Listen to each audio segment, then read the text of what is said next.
Hello students, I hope you all are doing well, and this is the second lecture of resources and development, and today we will study about resource planning. So planning obviously जैसे कि आप सब जानते हैं, अगर हम कोई काम करने जाते हैं तो हम उसकी पहले से प्लानिंग करते हैं ताकि हम उसको जो हमारा एम है या जो हमारा गोल है हम उसको प्रॉपरली अचीव कर सकें।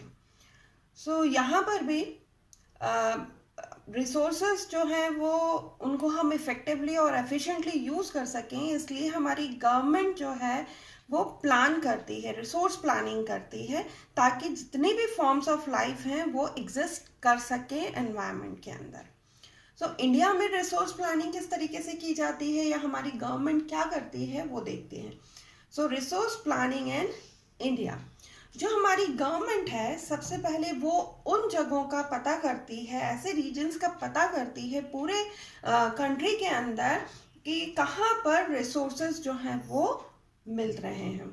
तो फर्स्ट जो है उन रिसोर्सेज को आइडेंटिफिकेशन करती है उनका और उनको इन्वेंट करती है। उसके बाद में ये सारी चीज़ें जो हैं उसके बाद में उन रिसोर्सेज का सर्वे किया जाता है, उनका मैपिंग करी जाती है, उनकी वहाँ पर कितनी क्वांटिटी है उनकी और क्या क्वालिटी है उनकी, ये भी एक एस्टिमेट लगाया जाता है।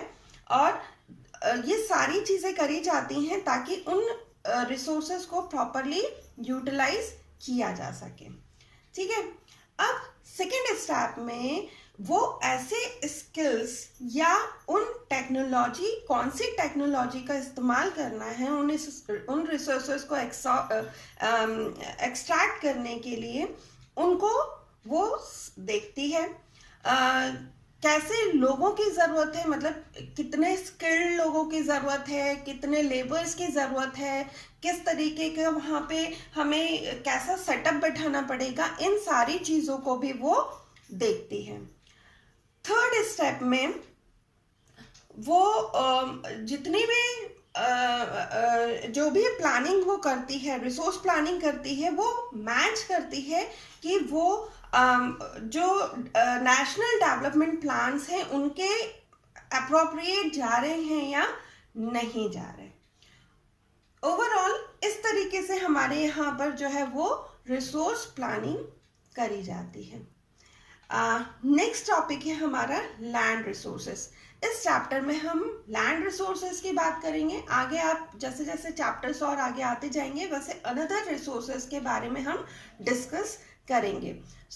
Today we will discuss about the land resource. हमारे यहाँ पर जो इंडिया में अगर हम लैंड रिसोर्स की बात करें तो हमारे यहाँ पे 43% जो है वो प्लेन्स हैं, जिनमें हम एग्रीकल्चर कर सकते हैं, इंडस्ट्रीज का सेटअप कर सकते हैं, ये सारी चीज़ें हम इसके अंदर कर सकते हैं। ठीक है, 27% जो है वो हमारे प्लेटूज हैं जिनमें हमें बहुत सारे मिनरल्स मिलते हैं। ठीक है, और जो नेक्स्ट है वो है आपका 30% माउंटेन्स हैं और यहाँ पे बहुत सारे रिवर्स हैं, बहुत ही ज़्यादा ब्यूटीफुल एरियाज हैं जहाँ पर हम जो है टूरिस्ट भी यहाँ पर आकर विजिट करके जाते हैं।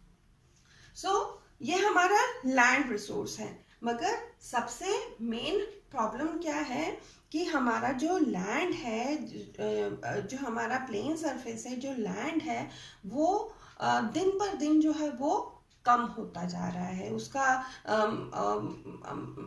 जो कहना चाहिए कि हम जो यूटिलाइज कर रहे हैं उसको, या हमारा जो एग्रीकल्चर लैंड है वो डे बाय डे जो है वो रिड्यूस होता जा रहा है।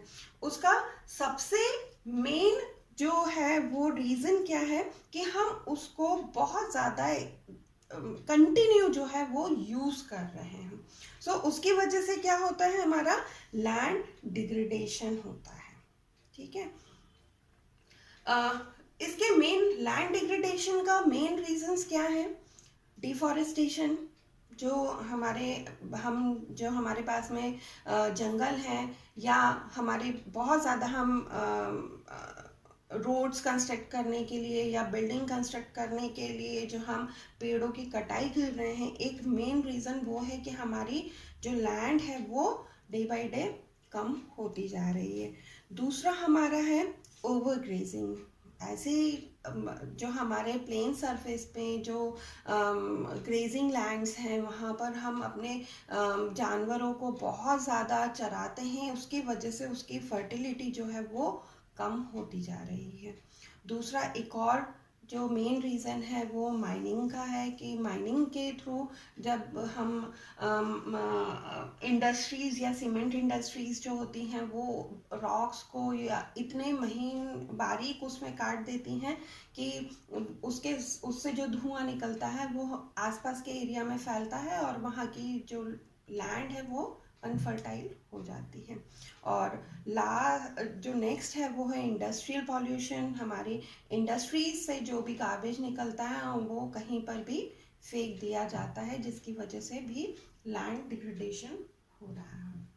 अब नेक्स्ट, अगर प्रॉब्लम्स हैं तो ऑब्वियसली उसके मेजर्स भी होंगे, सॉल्यूशंस भी होंगे। लैंड डिग्रेडेशन को कम करने के लिए हमारे पास में क्या सॉल्यूशन है, क्या क्या मेजर्स है जिसकी वजह से हम इसको कम कर सकते हैं। तो फर्स्ट है आपका अफॉरेस्टेशन। हमें बहुत सारे प्लांट्स लगाने चाहिए, फॉरेस्टेशन करना चाहिए, ओवर ग्रेजिंग को कंट्रोल करना चाहिए, माइनिंग को कंट्रोल करना चाहिए, शेल्टर बेल्ट्स बनाने चाहिए। मतलब जो कोस्टल एरियाज़ हैं और ऐसे एरियाज़ हैं जहाँ पर हम पेड़ों को लगा सकते हैं, वहाँ पर सीक्वेंस में पेड़ों को लगाना चाहिए।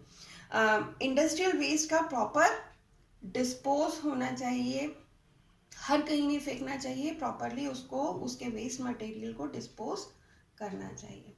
So I hope you all understand well. So it's all about today.